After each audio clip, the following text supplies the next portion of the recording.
Well,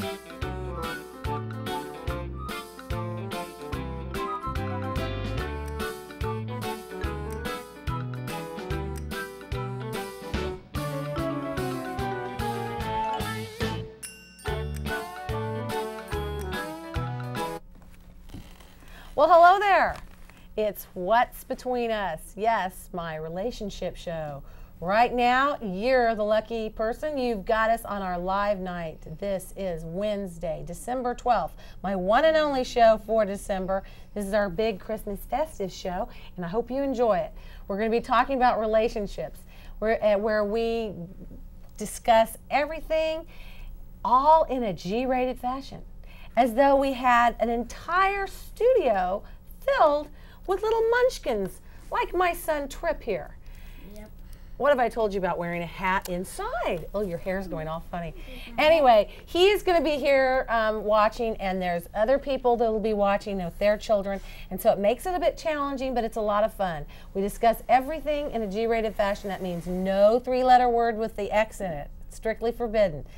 So we try to figure out what is it that makes the other side tick. What is it that makes men do the things they do? And what is it that what is it that comes between us? Yeah, really, I love the title and what of is your it show. that women? What is it that women do? Why do we do what we do? See, you guys are supposed to be asking the questions of why do we women do this? Thanks, Trip, appreciate it.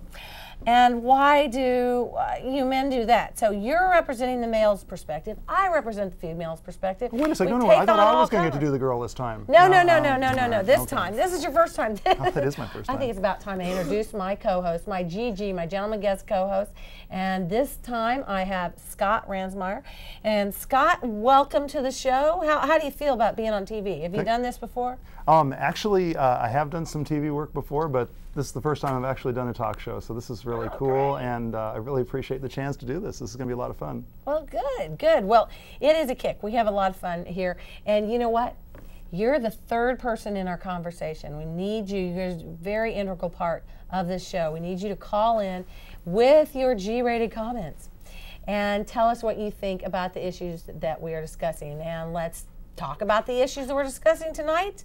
The grass is always greener on the other side of the pasture kind of thing. Is it or is it not? Do people always think that? They seem to think it in a lot of different varieties.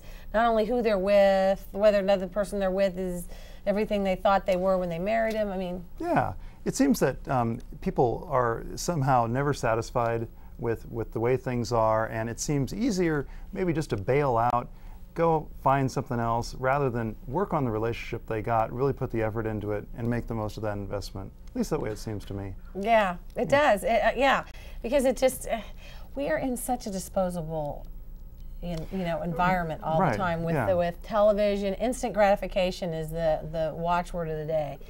Right, it's almost like when you watch the Bachelor and the Bachelorette, right? And it's like, these people are out there, they're putting their hearts out there, and it's almost like, you can just dispose of that person, and it's kind of tough to watch sometimes, the pain that those folks go through. And that's just Do you watch TV. that one? What reality shows do you like to watch? Oh gosh, come clean. Actually, I love The Great Race. What is The Great Race? Or the Great Race, The Incredible Race, where I don't know. I don't watch very many television shows. The Amazing Race. Thanks, Trip. Amazing Race. And how does that work? Tell us this, those of us that haven't seen it. Right. Well, the premise is you start out with a bunch of teams, maybe 10 teams, and they're given assignments to go from point A to point B, exotic locations all around the world.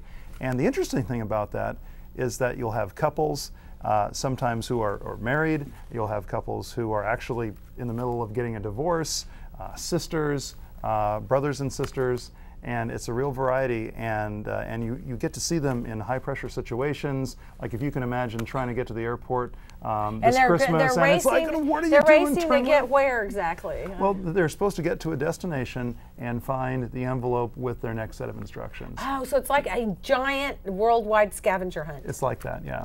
And so, and they're teams of family members? They could be family members. They could be related. So could you and I get some friends together and organize our own group and try to be on the show? Is that how it works out? I don't see why not. I don't see why not. Maybe we should try that. That'd be kind of fun. That would be kind of fun. Well, what's kind of fun is watching our show where we take on all the important issues that rile us up about the other side, the other gender. Now, you know, we've both been married. You're getting divorced, or right, been yeah, just in that recent, process or right kind of now, what yeah. a nightmare. Oh gosh, Not fun. It's just not. It's not a fun thing. We had somebody on the show. I don't think I've told you this. We had somebody on the show. Oh, it was one of our previous shows that called in. Wonderful gal, sounded like. And just my heart went out to her because her parents they did the little requisite, wait till the kid's grown and then part company. But it just wasn't working. So much was it not working that the child, the last one that left the house, felt obligated to come back home and leave college to deal with, to help deal with their problems. And I have to, again, implore all people going through divorce like you are, or getting divorced, if you have children, number one, what's the number one and most important thing? Well, is looking at, well, you know, it's an interesting question. With regard to children. With regards to children is that you want to make them feel loved. No matter what you're having issues with your significant other or soon to be not so significant other, the important thing is to love those kids and love them hard. And you know, I think that their experience coming through it, my opinion, is going to be a real reflection of how well and how peaceful that you can deal with that experience with. Yeah. With your spouse. I think there's some real, I'm the product of a divorced family. I think there's some real guidelines that you need to keep in mind. Number one, never, ever, ever criticize the other parent. Okay? As much as you want to just go that, blah, blah, blah, blah, blah, you don't say stuff bad about them, because half of your child is the other person. Well, and whether you like it or not. Do you think that just goes for speaking about your spouse or former spouse in front of the kids, or speaking about that spouse in general outside the home? That would be certainly taking the high road. But I am very much concerned about the well-being of the children, because guess what? Your children only get one childhood. That's it. One childhood. You cannot, I repeat, you cannot screw it up. Right. You don't come back and go, you know, I was kind of going through a bad time.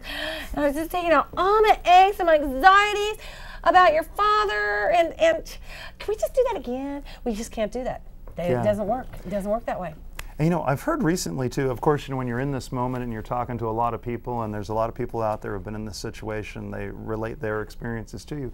Something interesting I've heard is that it may actually even be a harder experience for older children, say of late high school or college age, than it is for younger kids. And I've had some discussions with folks where they said their older children. I know. I think conventional wisdom is that it's supposed to be easier on the kids when they're older. I totally disagree. The older they are, the more accustomed they are to having both parents in the house, and the more disturbing it is to them to have this massive change in their livelihood, in their life, in how they see each other, and it's very disruptive. Fortunately for me, mine were babies, so they don't even remember us being married, really. I think my oldest son has some vague memories of me painting something on the wall or something. But no, so they were rather unscathed by it. At least I hope so. Right. Turning out. Well, they seem like fantastic kids. Oh, thank you very much. Kids. Yeah. Thank you very much. But yeah, but it's very important. I cannot stress this enough, how important it is. Do not criticize your spouse.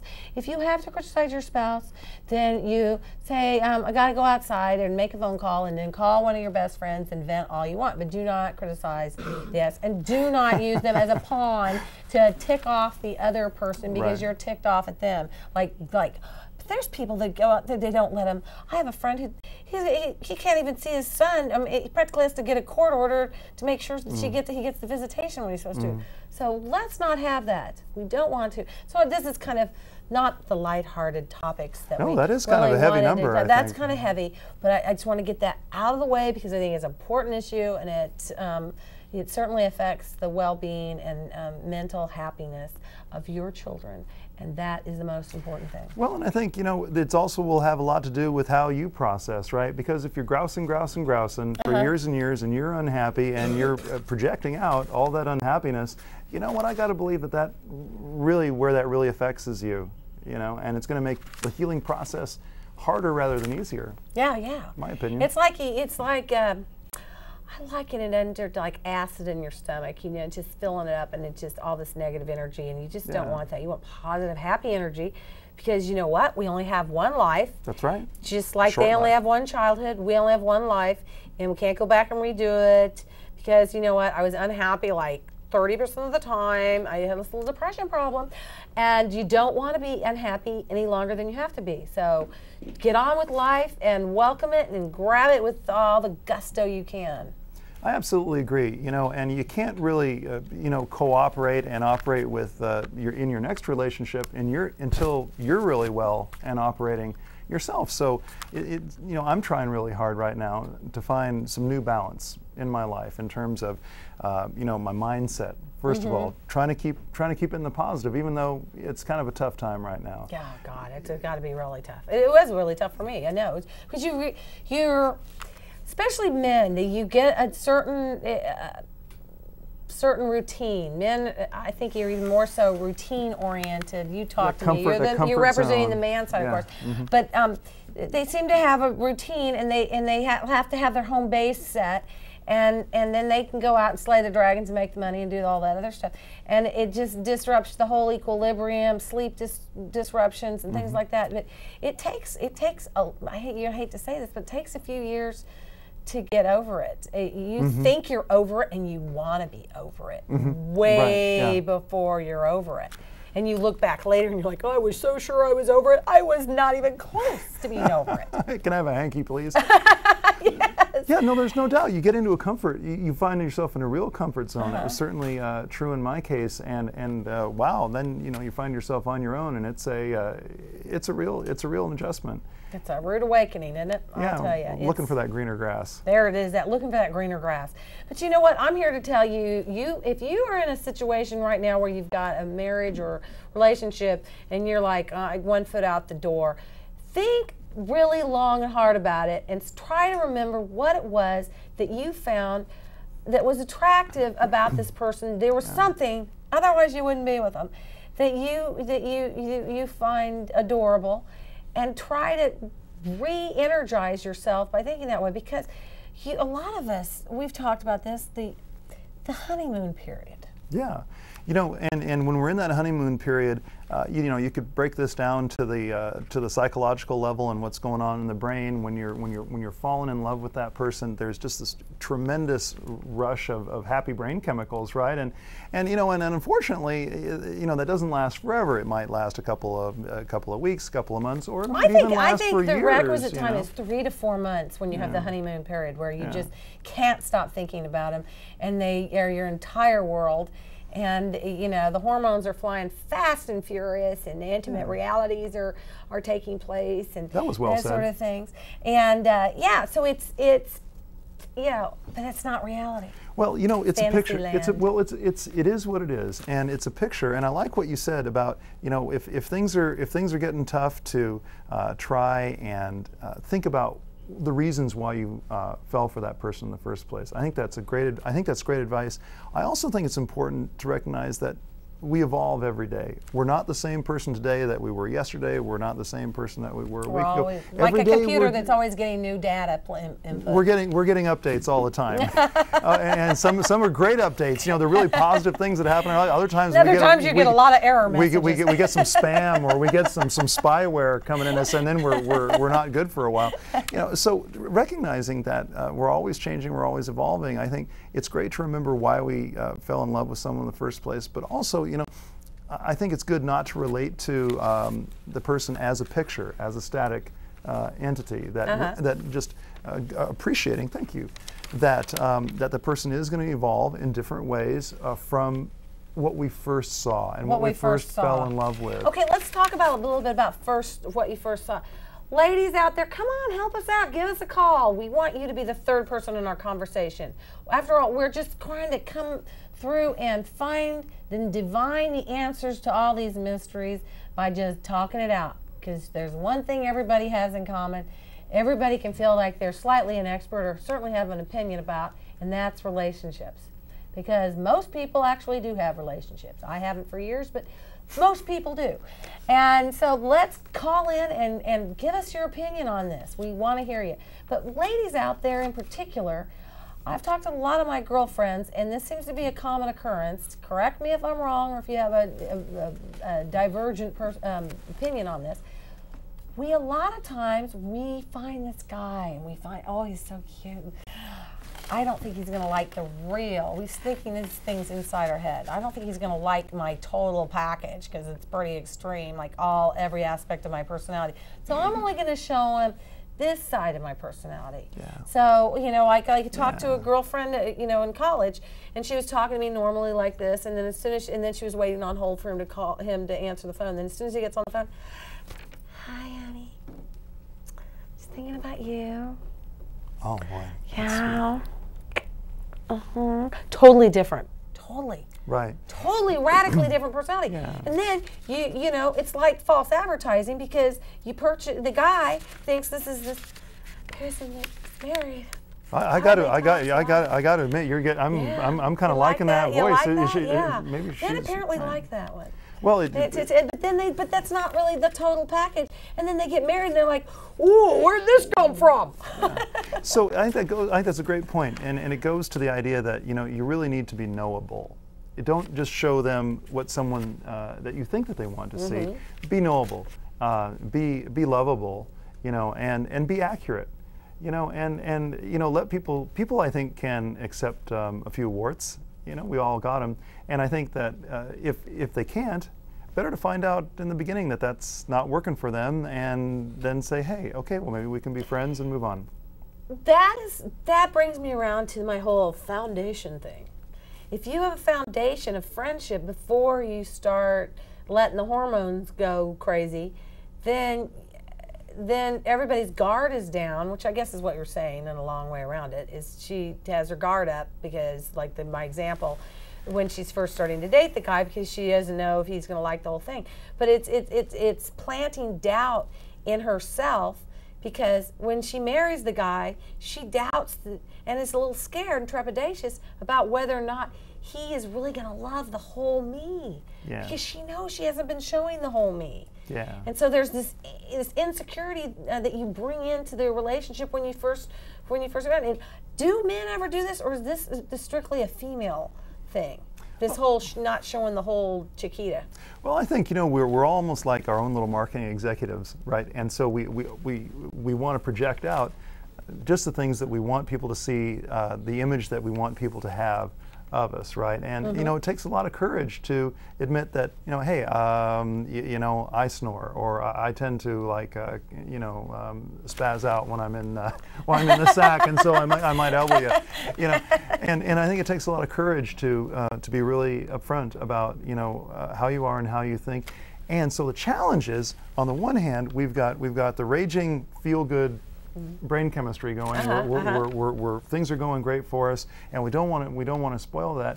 And so to have that courage and to say, well, you know, we need to take some time and get to know each other first, and explore, you know, what's going on in that greater you know, greater package self. Well, listen, we have this thing, I don't know if I told you about it, it's called Portland Perspectives. I went out and I videotaped a whole lot of people out there and asked them one question, and then I got a whole bunch of people to answer the same question and got their visceral answer. Didn't start running the recorder till I ran the recorder before I started asking the question, so that they couldn't plan it.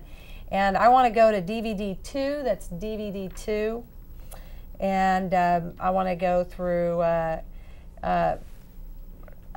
let's see, 5, DVD 2, and 5 through 8, cuts 5 through 8. So, and see what we think of that. I might stop that in the middle, but 5 through 8, it all addresses this. This is what they first attracted him, what they like most about their spouse. These are married people, and what first attracted them to their spouse. And about marriage, and then what men are looking for in a woman. As I assume those people are single people. These are mostly. And then some of these people, I have a little disclaimer, were at drinking establishments and might have and then, you know. Well, they might have even consumed some adult beverages. Well, and who knows? Maybe they're being really truthful. now. I know. on Then this. there, The truth serum. That's Yep. right, the guard. Yep. The guard is down. Remember we were discussing the guard? Yes, Up indeed. when Yep. you start dating somebody, and then comes completely down when they, you know, are a little loosened up, Little light on their feet. light on their feet, and enjoying a festive environment. And that's what it is. So that's going to be number 5 through number 8 on DVD too. So when he gets that, he'll start running it. He'll let me know that he's got it. In the meantime, there's the phone number. You're missing out. It's a lot of fun to give us a call. I hope the audio on the phone is up and running, and we're paying attention to that. So, because we'd really love to hear from you about this and any of these other subjects. But has he got it ready, or how are we doing? Nope. Okay. Right. So. Anyway, so do you think men do this? Do you think men, put up this little guard thing and try to put on their best? I mean, do as much, or do you think men notice that women do this? You know, I don't really see this as being one of those things that's between men and women. I think that everyone does it. It's natural. It's really hard to have that confidence and to be. Who's married who? Or the answer to who's married to who? This, yeah, Okay. I know. That's fine. I know that. I've got that sheet. We got her? Okay. Number 5. Yeah, and so I think the worst possible thing, and I've learned this through some hard experience, is that ultimately secrets are poison. And when you keep secrets from the person, especially when you become married to them or you're in a committed relationship, there's no worse thing that you can do to the relationship than keep secrets, and because they really, in a pretty big way, they devalue the other person. Oh, and I know. so, and it's like this terrible thing that's kind of hanging over the whole relationship. I think, do we have it? Let's get going. Okay.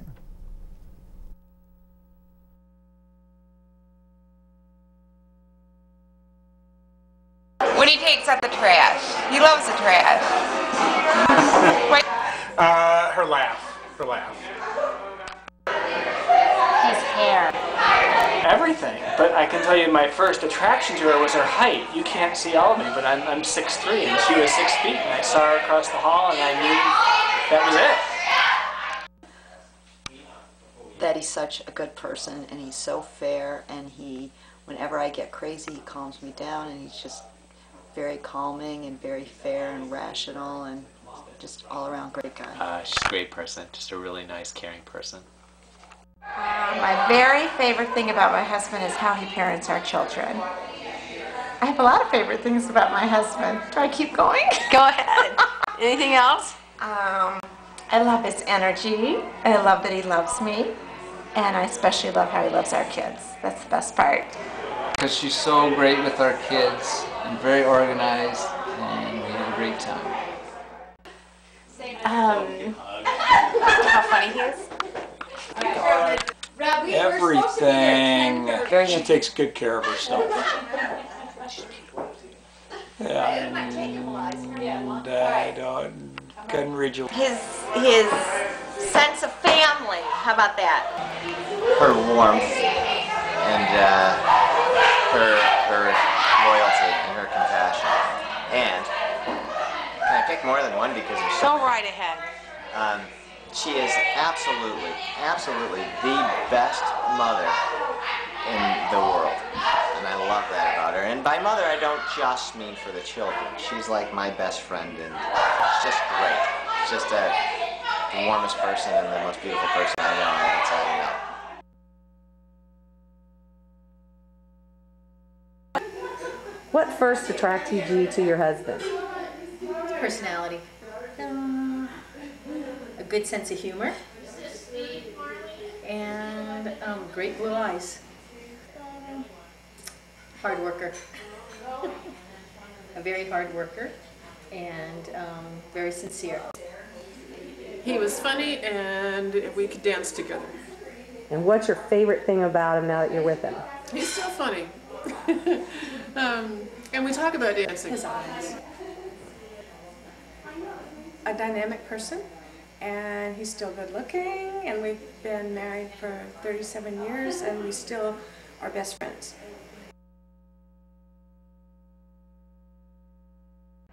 We enjoy tennis together, and we enjoy our grandkids together and our kids, and we just like to spend a lot of time together. All right. I think men are givers, women are takers. Okay, in what regard? Women want to be taken care of. Men want to take care of women. It's natural, there's nothing wrong with it. And I think that as long as women understand that and appreciate that, it works perfectly. And if both parties can understand that you're a provider and the other is a caregiver, it works perfectly as long as both parties are acceptable of it and are willing to show appreciation for each other for what part they play in a relationship. You know what? This is going to be hard for you to guys dissect. The thing that was hardest is not talking about it. It was like there was no talk.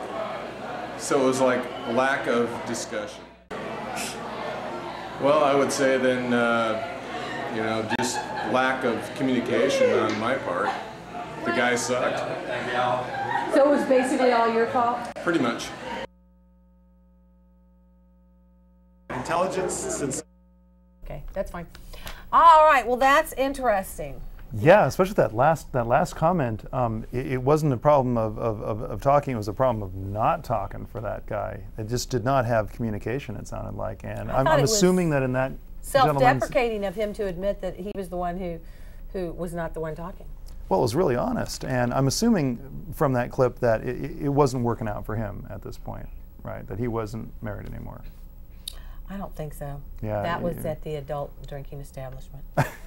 That was, yes, in the hallway. I'm good at going into the hallway because it's too noisy in other places. But yes, I do agree. That's what I think he was saying. There was another cut that I forgot that I had that was what are men looking for, but it's okay.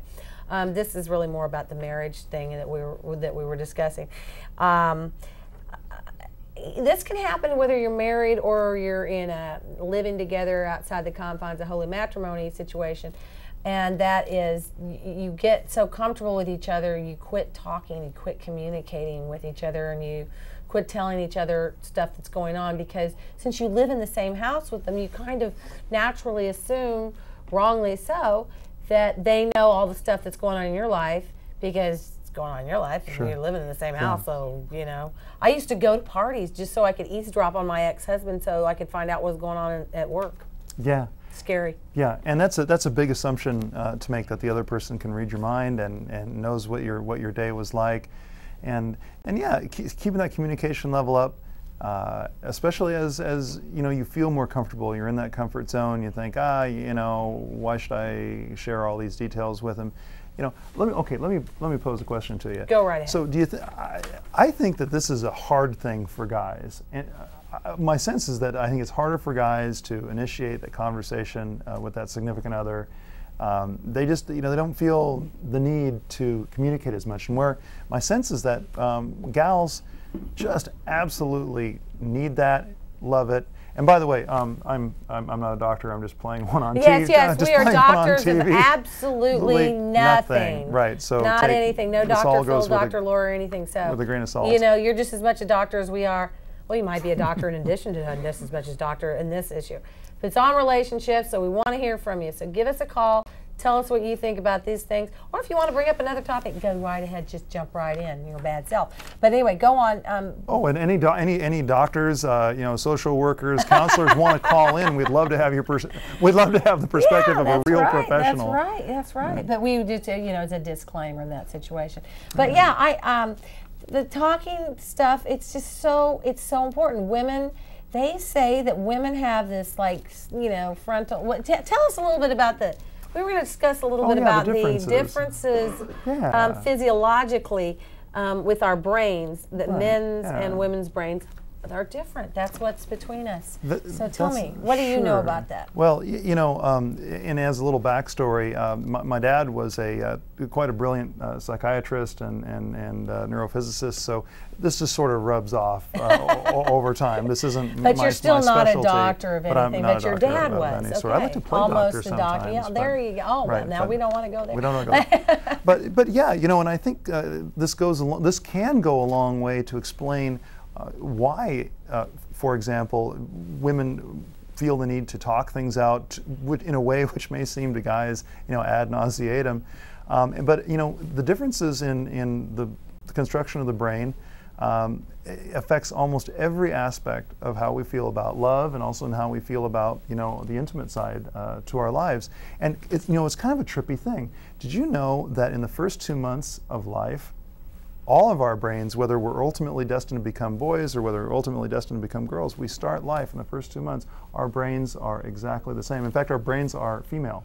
Wow. Yeah, so guys, I know you that's guys kind start of, out on the wrong track, and then you just kind of go haywire after that. Is that what happens? we all start out, we all start out as girls, and then about in the 3rd month, all heck starts to break loose when the hormones start to flow. And so if we have the DNA which says that we're going to be boys, then we don't turn into boys, and if we have the DNA for girls, we continue to develop as girls. And this has a tremendous impact on there's a half a dozen large parts of the brain that develop very differently in men and women. Okay, so let's go through some of them. Well, for example, the most interesting. The most interesting ones. Okay. Well, okay, so let's imagine the prefrontal cortex up here. This is the newer brain, the higher brain, the reasoning brain. It's the one that's most protected. If you're going to get hit in the head, they say that's the best place. Right, because you've got that big bone up there. Strong bone. Right. I still, if your kids play soccer, I'm kind of liking the foam rubber thing there. I think that's a good thing. Yeah. Anyway, you digress. I digress. So what happens behind that big So the prefrontal, it's thought that in the prefrontal cortex, that's where we feel our conscience. In other words, like, gosh, not here, honey, or where we feel self-consciousness. And for example, I don't really know if it's a good idea to do this with this individual right now. And the prefrontal cortex is much larger in women than in men. Oh, that's why we have more of a conscience. And that's why we probably start fewer wars. Do you ever notice that most wars are started by people of your gender, not people of mine? Well, something to think about. We'll see with Hillary in the White House. Oh God forbid. But anyway, that's a different show, I think. Yes, yes. And so then you move on through to the amygdala, which is a part very different from the prefrontal cortex, is way down in the bottom of the brain. That's a very visceral part of the brain. That's the one when either it's a boy or a girl, when you see someone who's like, wow, he's a hunk. Bing, light goes off for girls, or wow, she's hot. In guys, that's the organ that really gets that emotion going. That's why you guys are so much more visual. I don't know. I mean, when I say more visual, men are seem to be far more concerned about how attracted they are to the woman than the man. The woman is physically attracted to the woman than the woman is to the man. The woman will be a little bit more. We're a little bit more forgiving if they're not like perfect looking, if they've got great personality and they've got a lot of other attributes that they find attractive. I think we ought to go out and test that. I think we ought to get the camera out and do some person on the street interviews and how would we pose this question? Do tell, Scott. Well, you could just the way you did. Hey, do you feel that men are more superficial in women, or more visually oriented than women? I don't know that it's superficial. It's just, it goes back to the caveman. I still believe that. In the caveman days, the woman wanted to find the guy that was strongest, provided the most security, protector from the saber-toothed tiger, and could provide for her children and bring home the biggest bear. Okay, now the men wanted to find the woman that they found most attractive so they could do the horizontal mambo and procreate. Well, it's hard. It's hard to say. I don't think it's changed that much since then. We'll have to flesh that out. That would be a good question though to ask. But anyway, is there any other parts? So that's why. So that one. So the amygdala is actually controlled by the prefrontal cortex, and so again, since that's bigger in women, it seems to be men wind up being more impetuous than women because the women have a little more control over that real base. So I think that's why we're the ones saying the no. And let's see what Brian has to say. Brian, go ahead. Well, I just had a comment regarding the question you just made a few moments ago that women are a little more forgiving. I don't agree with that. Really? In my experience, that usually, at least in the first attraction, if I'm attracted to a woman, then she has a tendency to be very critical, and it's really hard to score points sometimes. Is she critical? Wait a minute, Brian. Is she critical We have a little back thing with the audio, just to let the studio know. I'm hearing myself like I was at the beginning. Is she critical of your appearance, or is she critical of how you're running your career, or what kind of car you drive, things like that, or what kind of house you like, or where you take her to dinner, stuff like that, or is she critical of your physique? I think it's somewhat of a little bit of all of them, or at least a few of those. What is the physique is the one I'm really worried about, because that's what I'm thinking that she wouldn't be as critical about. That's what I was meaning by it. Well, I mean, I have a good career, and you know, I have my life together, and I'm pretty organized, and I think I'm a great guy. But when I talk to her, and when we talk about going out and doing things together, a lot of times she just doesn't like to do what I like to do, and she makes comments about what I wear or how I act, and yeah, that's different. That's different. See, that's what I'm saying. She's going to be real critical of that because that's kind of what she's looking for. She's looking for she would, those are the characteristics that she would normally overlook if you had a huge beer belly or something.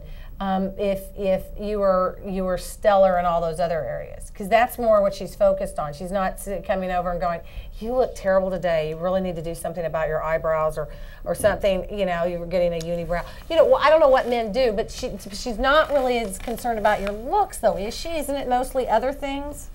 Well, again, she brings up the different things, like whenever we're going out sometimes, and she'll comment that I'm wearing a T-shirt when she wants me to be wearing something, with a tie or something like that. And I pick what I think is appropriate for where we're going, but sometimes she wants me to overdress in situations, and sometimes she doesn't want me to dress as much, or sometimes if she just lets it go, she just gives me that huff that women do, that I cannot believe you didn't listen to me huff.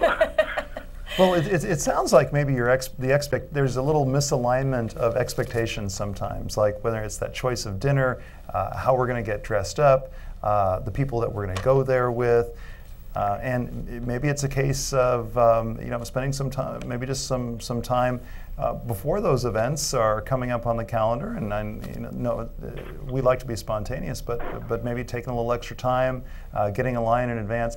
Taking our egos out of the equation, that can really be helpful. Oh, yeah.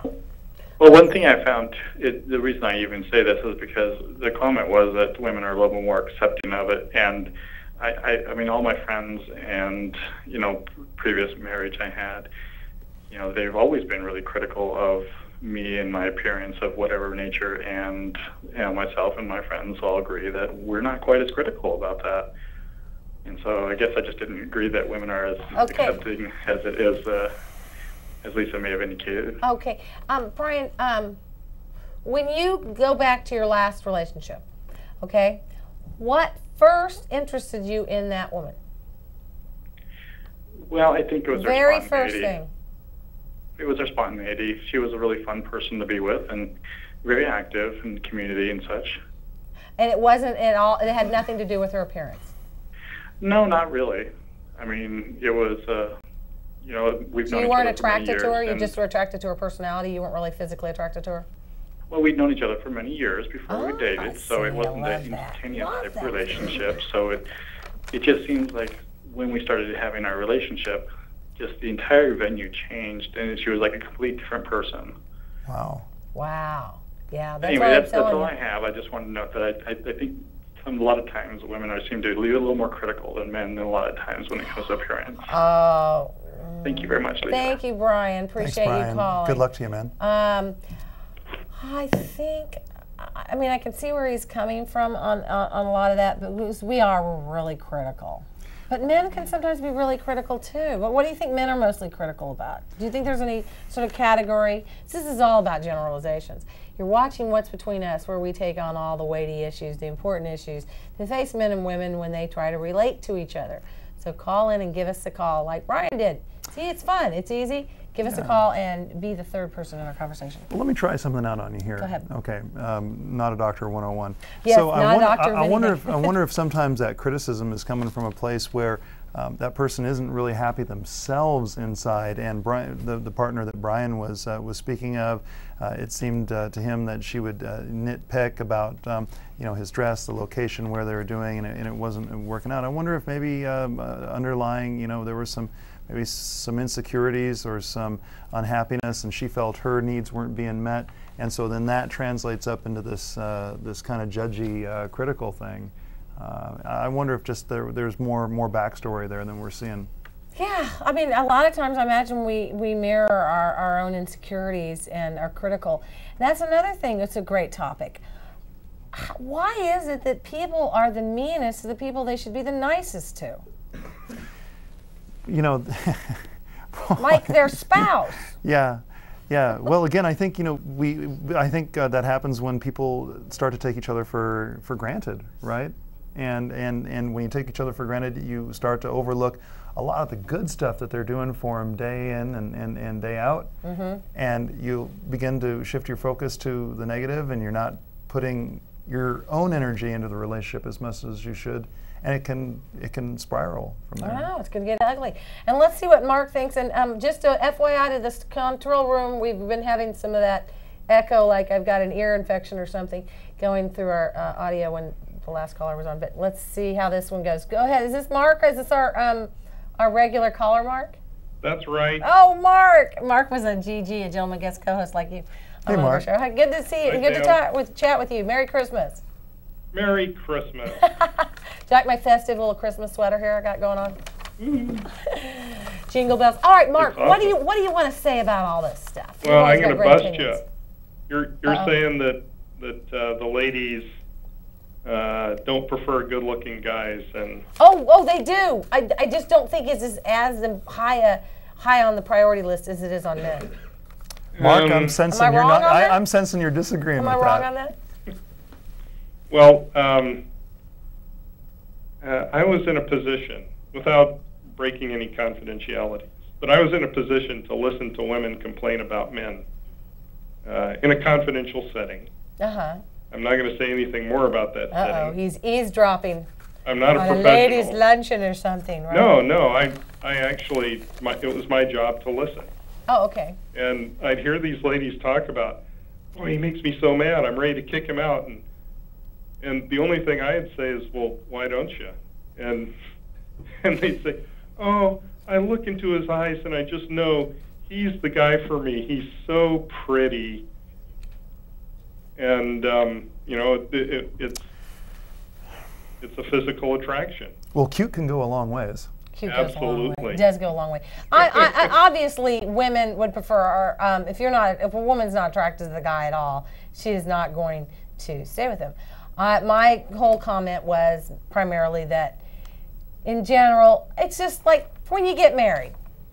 If you say, I'm getting married, the first question that the bride gets is, what's he do for a living? What is the first question? So all we gotta have is looks. Wait. What's the first question a husband generally gets when a groom gets when they say they're getting married is, what's she look like? Am I right? Come on, you've been married, Mark, you know. Who's asking the question, though? Anybody who you say, oh, did you know I'm getting married, and they've never met your spouse. They say, oh, what's he do for a living? And then she tells, that's what the woman, that's as a bride, that's what I got, first and foremost. And the guy generally gets, the husband or the groom-to-be gets, what does she look like? Oh, she's really pretty and blah, blah, blah. Or, you know, that's just the way our society's set up. I mean, I don't know. I've gone out with some very marginal-looking men, but that I was attracted to them for other reasons. For you know, and then I've gone out with absolutely gorgeous. I think of one in particular, who we didn't have that chemistry thing. You know how there's like that scent that this is kind of weird, but that everybody has their own little scent that this emanates from them, and I think pheromones. Is that what it is? It might be, and it has or it could be aftershave. Is it the aftershave? Yeah, I don't know. That drives me nuts too. I love that. But but that you know what I mean. So sometimes you just have chemistry with somebody, and even though they are classically good looking, they don't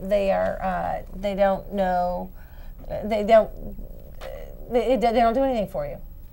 Well, I'm not going to say that a really good-looking guy gets on base every time he goes out, but his percentage is probably higher than a not so good-looking guy. You know, and sometimes dramatically so. Oh yeah, I agree. I think it can open doors, you know, and you know, of course, like the babies are born really cute, whether they're human babies, little bear babies, little dog babies. They're born cute because you know that gives you that that initial yeah, you like them, you like them, right? But I think you know. Even when they're projectile vomiting. Oh, but you know what? God's got a wonderful plan with that. You know, He makes them cute. Well, first of all, when they first come out, they're really scary looking. But then you think they're gorgeous because you've been waiting for this little bundle of joy. You're just so thrilled they're there. First we had 2 people in the room, now we have 3, you know, or whatever it is. That's right. And it shows this additional share thing. the wealth. And then they have their, you know, their little, you know, they do their business in their diaper. And it's just nothing. It doesn't smell bad or anything, and it makes it kind of weans you into changing diapers because when it comes down to the end, it's so darn scary. I mean, I'm having intellectual conversations with them on the changing table. How many more times do I have to do your diapers? It's just but it's amazing how they do it. Because can you imagine if it was reversed and you had the really big, you know, defecations in early on year? I don't know. I don't know. You know, tell me what you think, Mark. I think that when you meet someone, you know, I think there is that initial the physical part does influence the attraction, but ultimately it's like, what's coming out of their mouth after that. You know, is that other person, are they funny? And that's really big. And a lot of the polling that I've read is that that women, the thing that they find even more important than looks in a guy is, are they funny and are they nice? You know, are they enjoyable to be around? And so, I mean, sure, it's general, and you're going to find shallow people all over the place who just, you know, are just looking skin deep. But I think, you know, for the quality matches out there, it's really going to be about, hey, you know, do we have a good common sense of humor, and are they pleasant? Are they nice to you? Well, I would agree with that. That, you know, if you're good looking, you can certainly overcome that advantage by doing something gross or arrogant or crass. Women will be a lot more forgiving, and I would think most men would be a lot more forgiving for an absolutely gorgeous woman than they would be for you know, a marginal one. Yeah, to a point. Well, to a point. You know, it depends on experience. Really? Yeah, because. So in your early days, Mark, did you you know, you'd cut them a lot more slack if they were you know, just, you know, got your blood rolling there, just real excited to be with them because they were just so gorgeous. My favorite, with regards to that question, my favorite quote is that of people who learn, 95% learn by making mistakes. 5% learn by watching other people make mistakes. And I want to be a 5%er. So I've watched my friends do, you know, date people that were just train wreck personalities, but we're good looking, or we're good at something, you know, cooking, money, whatever. They were good at, they had their trick that they did that made them look like, well, okay, overall. Yeah, they overlook the rough spots because they have this other thing that kind of outweighs it. And aren't we all filled with rough spots and great spots? I mean, as far as that's concerned, I mean, we all have positives and negatives that going in and out of that whole thing. Well, and what I might think is something I don't want to put up with, you might actually like. So.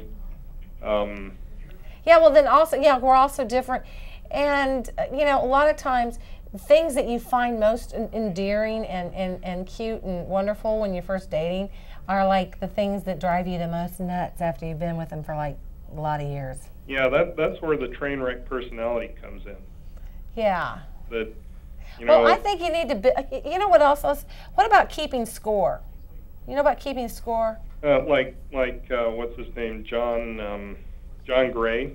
Yeah. Well, no, like, we women. Was that new with you with John Gray or whatever that Men Are From Mars and Venus said that? or because that is so part of our everyday repartee and our psyche. Women, we are always keeping score. And women, I tell you, I find that women, at least the women that I've will known, they drag it back they remember stuff. Yeah. You know, so oh yeah. and that's one of those other. I would tick it off like you did this, you did this, you did this, you did this. This was 5 years ago. This was 3 years ago. Whatever. And every time of it, and I've get right into it. And I was amazed that he doesn't remember. Same thing like with my father. My father, you always have some sort of scar tissue from your father, right? Right. So I remember pointing out stuff to him when he was younger, and he couldn't, and that never happened. Well, yeah, it did. It scarred into my psyche. Well, and you know what that is? What is that? That's the hippocampus. Oh, talk to me. Another part of the brain, and it is a whole heck of a Where's lot the bigger. The hippocampus is why I don't know where it's located. It's among that gray matter somewhere. But that's that part of the brain that lets women remember everything that you said on that first date, the second date, and the third date, and it's much bigger, more developed in women, and it's why we guys are like, I said what? I only remember stuff that pisses me off. Yeah, that's a natural thing, I would think. Yeah. I think men and women are alike that way. But do you keep score if you remember the stuff and she doesn't remember, or does she usually remember when you bring it up? I had to, when I read that in John Gray's book, I thought, well, I'm more like the women than I am the men. Oh, really? Yeah, because it doesn't matter what you do, you get 1 point for it. Uh-huh. That's the way women keep score. And then men think, well, if I pay her a compliment, that's 1 point, and if I buy her a new car, that should be 50,000 points. Oh yeah. But it's 1 point. It doesn't matter which one is. And that's pretty much the way I think of things. There's no gradations. You think there should be extra points for certain things and the other, even though it's one item. Well, the men think that, but the women don't. Yeah. Well, you know what? I more identify with the women. Oh, okay. Just a second, I've got a little housekeeping. If this is my other son that's on the phone, I don't take phone calls from my son, so free up the line. So I think one of my sons is waiting. Maybe he needs a TV dinner. I don't know. He could be. But anyway, back to you, Mark. Yeah, we do keep track. But you know what, you guys, men out there, I got a little inside scoop. And if you haven't read that book, From Men Are From Mars, From Women Are From Venus, check it out. It's a great reading. But one of the things I went out and asked people. We have time. Do we have time for another video or not? No, I don't think we do. Actually, I'll show it another time. But women, when I go out and ask people like what they'd like, their surprise from their husband and that sort of thing, I've had married women just say, could he just do the dishes? Could he just clean up around the house? It's oftentimes the littlest things. Could he just get the kids for me? Yeah. Could he just see that something needs to be done and do it without me having to say a word or nag him? That is like huge kudo points. That is so big, I can't even tell you. He's thinking, what that tells us is he's thinking about me. He's thinking about what needs to be done. He's making my life easier. He's showing me that he loves me because he's doing all these things for me. I think there's in a way of speaking, little things are really big, and big things, the big gestures, I'm going to bring you that diamond once a year, actually are kind of less satisfying and are smaller. Well, that's kind of almost make you feel guilty, like you owe him something. If there's all the owing too, the points, and there's the owing. Do you have any comments on that, Mark? Because we need to kind of. I think he dropped off. Oh, he did drop off. Okay. It's the small stuff. It really is. It's the small stuff. And frankly, I'm not a big fan of that whole idea of keeping score on either side, guys or gals. I think that's a red flag. Let's stop and think about it. How I always go back to the idea. I think it's just like it says in the Bible, you should build your house on solid ground, not on sand, and build your relationship on a foundation of friendship. Would you treat your friend like that? Do you sit around and your buddy, your friend, and keep score about, well, he said that. Well, she said this. Well, I can't believe. Do you remember way back 2 months ago when they did that?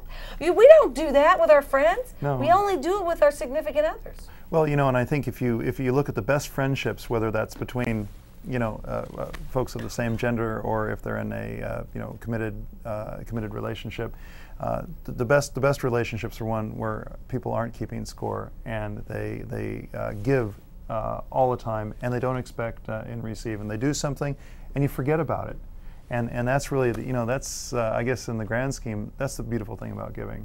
Yeah, right. And it could be the littlest things. It does not have to be a bigger thing. The bigger thing, like I said, sometimes it gives them, you know, I remember my ex-husband, he used to lay out my towel for me over the shower. Doesn't sound like much, but it really meant a lot to me, because I was like, that's so sweet of him to just, you know, have that there for me and to be thoughtful of me. I mean, that way. He is very thoughtful, and, you know, and just, you know, I keep going back to this theme of my show. Men want to feel respected. Women really need to feel loved.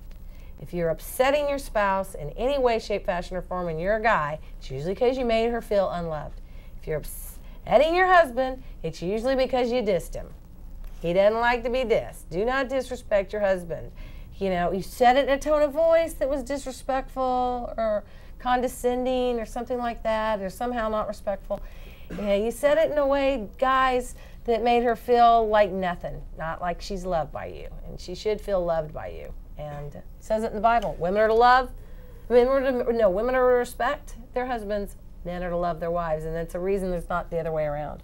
Yeah, well, and so I think on both sides, lots more listening. You know, we got 2 ears and we got 1 mouth, so we should be listening a whole heck of a lot more than we should be talking. True. And pay attention. I, of all people, need that advice. Amen. Chatty Cathy. Well, we're going to have to stop the Chatty Cathy stuff, because guess what? It's that time again when we're going to have to end the show. We do this show on the 2nd and 4th Wednesday of the month between 8 and 9 o'clock. However, because this is December and I am going to embark on a Christmas vacation back to New Mexico to see my mother, we will not be doing another one in the 4th Wednesday of the month, but we'll be back on the 2nd Wednesday of January and the 4th Wednesday of January for another fun show on relationships, where we just take on all these issues. And if you want to email me on my show and ask me a question, then go to our website. It's done by our director, Dennis Gleason, Darkwing Productions, and you go to whatsbetweenus.org, and you can email me and I will respond. I got an email from the last one, there was 2 shows ago. Very fascinating. So what's and I your will go email? back to you. Give me your email address. Well, you have to go to the website and then go to the website. It's off there. Okay. Whatsbetweenus.org, and then there's a link there that you have to find to contact me. I don't really know, but I do want to take this time for a second. Can we go and show everybody in the studio? I like to in the control room. I like to have Dennis and my son Christopher, and we've got both the Rawson boys, Jake and Josh, and George W. Stovall in there. And thanks so much to everybody for volunteering. This is all volunteer show, and we appreciate everybody's help here at TVC-TV. Thank you very much. Thanks, Lisa. It was a lot of fun. Thank you. Okay. Merry Christmas, everybody.